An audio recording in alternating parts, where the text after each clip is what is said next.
So I think something that makes a tale of our time, to me, at least for me, it feels like it needs to be or should be written by someone or told by someone or something that you can relate to. So I guess for me, like a story of our time right now is obviously something like technological, like rapid technological advancement. Yeah.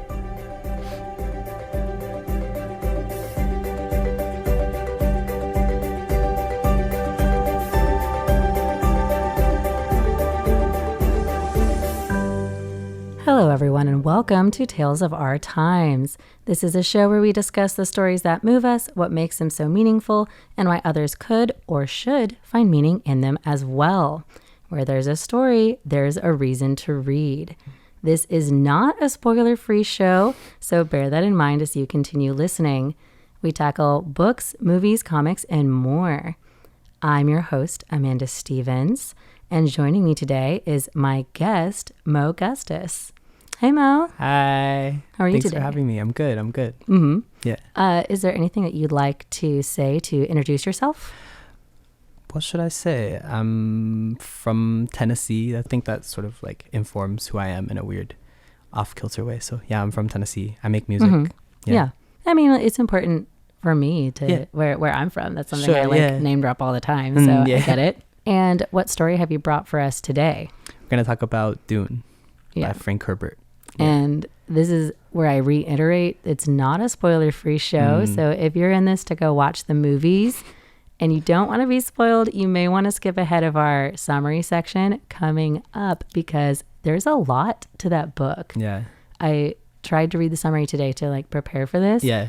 And I had to like reread several sections. Yeah. It only gets like more dense also. I guess speaking on that, I imagine there's a lot of people who are probably familiar with like trappings of Dune, but perhaps not the whole story itself. Sure. So would you mind giving us a short summary before we get into our kind of conversation? Yeah, sure. So Dune is the story. It's like this strange, like post, not necessarily apocalyptic, but like wipeout where there's like this thing called the Butlerian Jihad, which like is basically like man versus machine. So Dune is like very distant future, but like without machines. So there are like different sects of people who sort of like act as stand-ins for like computers or like machines in some way. So like thinking machines or like whatever, but they're technically like not computed. Mostly it's just through like strange training and I guess like a bit of magic. There's like a hero who is bred. There's like a breeding program. So he's like bred to be this like ultimate hero. And then most of the story takes place on a planet called Arrakis. Arrakis, yeah. And it revolves around the main character who is Paul. Yeah. So Paul is like, his nickname is Muad'Dib, which is like the Fremen, which are the people of Arrakis. Like Paul is an Atreides. So there are like houses in the story.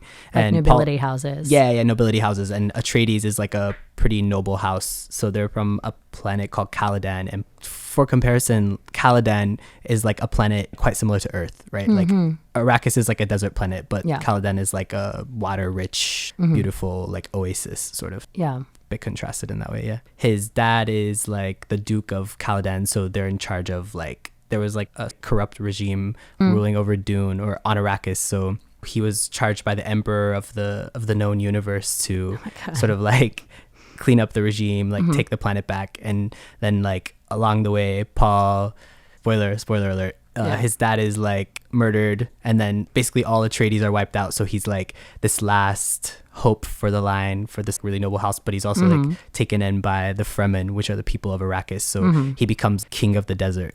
Oh, cool. Yeah. It's interesting too that you mentioned, I didn't really notice that there weren't a lot of machines, but now that you're like pointing it out like directly, like I was going through in my head and I was like, actually, I don't remember seeing like a lot of like computers and other things like that. I just kind of accepted it as like, oh yeah, we just have like human computers. I think they actually call someone like the computer, like the one who computes these numbers for us, or the calculator. So. Yeah, it is. And they're like outlawed technically, like they're banned across the universe. So there is a race of people that make machines. The point is that they can't be like thinking machines. They are allowed to have like tech. It just can't be like a computer or have like an artificial intelligence of any kind. Yeah. And then I think to kind of summarize like what I guess in what has not happened in the movie is kind of like you said, like Paul goes on a vengeance quest, right? Like he has to avenge his father and how like they were kind of wiped out. And in doing so, accidentally becomes like a messianic figure. Yeah, like Messiah. Yeah. All through the plotting of many other complex forces there. Yeah. It's a really hard novel to summarize succinctly. Yeah. But at the end of it, he becomes the emperor of the known universe. Yeah. A wild title. Yeah. To read. Because this is another, I feel like it's quite important. So like the importance of Arrakis is that it's the only planet which produces spice, which is the thing that they use to interstellar travel, which is why there is like a known, like I guess like the term known universe is important because like there is like interstellar travel. Like we're talking about planets versus like cities or something like that, or like countries, so it's like quite big distances, but that's what like the importance of Arrakis is, like the only place this spice is produced. Yeah. And you know what, we should actually say too that like spice is what allows people to have these kind of like magic, like superhuman abilities that are needed to, as you said, do space travel. And I think they also help people do the things like calculate and do these other like near magic things. So Arrakis is really important. Yeah. Again, hard to like summarize down, but I think that's as short as we can get it without getting too in the weeds on who is who. Yeah. It's definitely one that like, if you really want to understand the politics of it, you have to read. For sure. Yeah. But back to you, I guess, Mo, what was your first experience with this story? Like, how did you first come across it? It's kind of backwards. Like, I watched the film first. Like, I saw the film first and I was like, Which one? The remake. Okay. Yeah. The more popular newer one. Yeah. Okay. More popular. Yeah. I watched the film because like I'm a really big fan of the director, Denis Villeneuve. So I was like, I know the film will be beautiful. So I was like, I'm gonna see it. And I obviously like read a synopsis of what Dune was, and then like all of the reviews of the book are like, wow, very dense. Like, I'm a big sci-fi fan anyway, and I kind of like really detailed books. Like otherwise, I can't really get invested into material that isn't like super complex. So when that was the reason for people were saying that's the reason you shouldn't get into it, I was like, oh, that's like all the more reason that I should like start reading it. Like, so that's my whole deal. So like literally that night after I finished the film, like went and bought like the entire series. I was like, I know I'll finish them all. Oh my god. Have you finished all the books? No, I'm on the fourth one now. They get longer. They get longer? They get long. The first one is like really long. The second one is very short, and then third, fourth, fifth, sixth, all like 700 pages or so. Oh my god. Yeah. I found out that they were a series, I think also shortly after the movie. Yeah. Watching the movie was like really insightful for me because that was where I realized like my parents are big nerds. Like they really like sci-fi. Yeah. I know that's mean, but like they really like sci-fi and fantasy and things like that. Yeah. And as I was watching the movie, I was like, oh my god, that's where this quote came from. Like my parents read Dune. I know things from Dune. Yeah. It made me really curious as well. Yeah. So did you like tear through that first book? I was in it quickly. I tore through the first three and then I took a break. Yeah. I tore through the first two. Like I think maybe like a month or so because I was just like, I wanted to know what was happening. And it was also just like, I felt like after I read the first book, I was like, everything is like, the phrase, like the more you know, the less you understand. So I was like, I know a lot now, but like, I still feel like there's so much that doesn't make sense. And I just like needed to like contextualize the story a bit more. Yeah. I feel it's really easy to like, as you start to learn more, you really start to realize like how many different moving parts there are to that story. Yeah. And there's an explanation for every one of them. Yeah. Which can be very overwhelming. Yeah. But it gives you a lot to like dig into. Yeah. I guess. I love that. Yeah. That's like one of my favorite parts of it. And there's also like some contextual books written by Frank's son that like they're like novels that only explain like certain parts of Dune, i.e. like the sandworms. It's so literally a story told across 2 generations. Yeah. So for you then, personally, like what did you find so meaningful about the book? I guess let's stick with the first book, Dune, because I think we might get lost in the weeds if we try to go into like everything that there is to it. think initially it was there's this race of people called the Bene Gesserit, which are like this race of women that have this breeding program that is all to breed. Right. Yeah, to breed what Paul is. I think once it got really weird, that's when I was like, oh yeah, like I know this is my kind of book. And it's also quite slow. Like I love a book that it just like takes its time. Like I feel like Dune is not interested in like flashy displays very often. You know? Yeah. It's a good slow burn. Yeah. You're right. And the Bene Gesserit, did I say that right? I think Gesserit, I'm not sure. Yeah. The Bene Gesserit? Yeah. Oh, I should have written it down. Yeah. Oh my God. Are a really like interesting kind of shadowy organization the whole time. There's like so much to dig into with them. Yeah. Can you explain to people a little bit, because the breeding program they have, it's such a creepy term, but that's like exactly what it is. It is, yeah. Is like a really kind of integral part of the story that gets glossed over and then immediately becomes important like halfway through the story. Yeah. Could you tell people like a little bit more about what I don't know what that entails? So basically they try to create what Paul is, like the male version, the male equivalent of a Bene Gesserit. Because the Bene Gesserit are all women. They want to create like the dude, the male Bene Gesserit. That's going to be like the savior, yeah. Bene Gesserit in general, they have like speech. The voice. The voice, which is like mimics other people or like controls the way that you respond to them or like controls you or something like this. So like, the breeding program is basically just like, noble bloodlines like crossed, which eventually means that Paul finds out that he's like related to people who are his like worst enemy in some way, like just basically through that breeding program. Like they're just like using whatever, like if like Atreides are notoriously like really noble and like brave. They're literally just like breeding people for trades. That's why they use the creepy term breeding program. Yeah, breeding it's program. Like, it's literally a breeding. It's like actually a breeding program. Yeah. So it does not matter if you're good or bad. No. It only matters like what's in your gene pool, so that we can create like the perfect person, which happens to be Paul. Yeah. In this case. Yeah. Much to his. Yeah. I don't know if he likes it or not, but I guess you would have to read to find out. So yeah.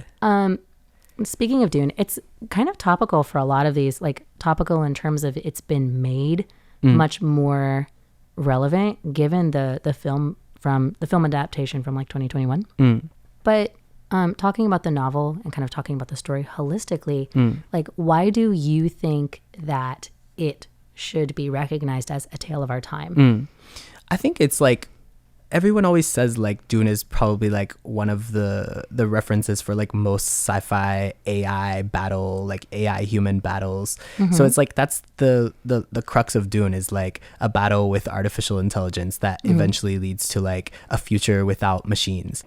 Everything that happens in the novels is like post-Butlerian. It's called the Butlerian Jihad, which was the war with machines. Could you give like a little bit more context to what the war with machines is? Only because I know that this is a world without machines. Yeah. So the final battle, how does that kind of like reflect the war versus AI? Because it is topical, since especially now with things like these AI tools that people can use like in everyday life. It scares a lot of people. It's also very exciting. Yeah. I don't know, because the strange part is in the Dune books, you don't know about the Butlerian Jihad. Like it just sort of like backhandedly references the Butlerian Jihad.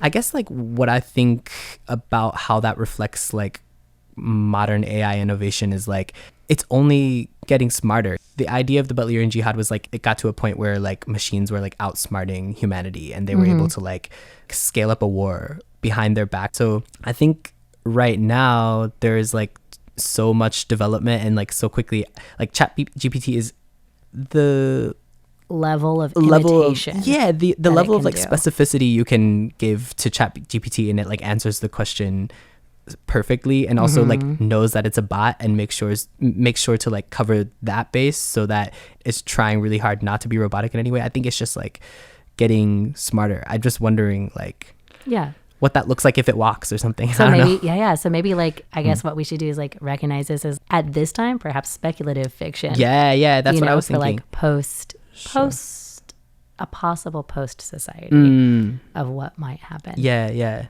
So we are almost out of time.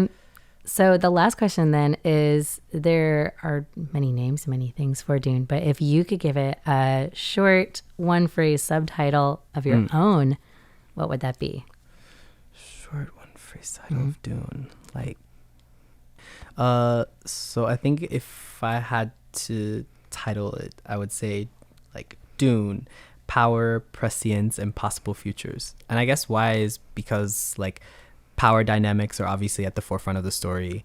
Prescience is like also the essence of the spice. Like the reason that there's prescience is because there's spice, and possible futures because we just talked about possible futures. Our possible futures. It's also a huge theme in the book. Yeah. Like the possible futures that they start to see. Yeah. And actually now that I'm sitting here thinking about it too, prescience is good because a lot of the events that happen are like created in previous acts of prescience. It's like something that was foretold coming true.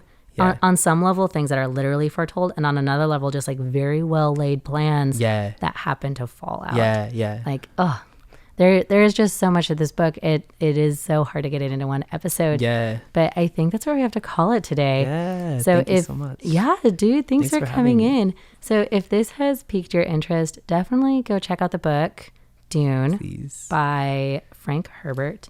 Thank you for joining us on Radio Taiwan International. This has been Tales of Our Time.